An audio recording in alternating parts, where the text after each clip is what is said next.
जग भूले मैं तो मोरे कान्हा करके तुझको नमन। हुई मैं तो प्रेम मगन, हुई मैं तो प्रेम मगन, हुई मैं तो प्रेम मगन, हुई मैं तो प्रेम मगन। हरे कृष्णा, हरि बोल, जय जगन्नाथ। সকল বৈষ্ণব চরণে আমার দণ্ডবত প্রণাম এবং আমার ফেসবুক বন্ধুদের আমার কৃষ্ণময়ী অনেক অনেক ভালোবাসা এবং শ্রদ্ধা। আশা করছি তোমরা খুব ভালো আছো। তো আমি চৈতি আজ তোমাদের সঙ্গে নিয়ে এসেছি আমার একটি ছোট্ট ভিডিও নিয়ে।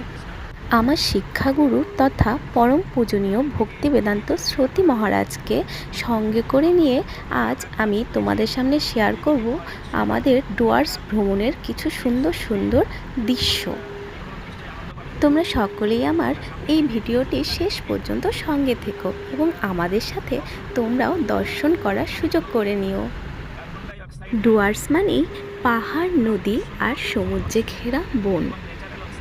আর এই ডুয়ার্সের রানী হলো আমাদের আলিপুরদুয়ার। তোমরা যারা আলিপুরদুয়ারের বাইরে থাকো তাদের আমি বলবো অবশ্যই তোমরা একবার এসে আমাদের আলিপুরদুয়ারে ভিজিট করে যেও। আর এই ডুয়ার্সারির অপরূপ সৌন্দর্য নিজেদের মন মন্দিরের চিলেকোঠায় বন্দি করে রেখে দিও।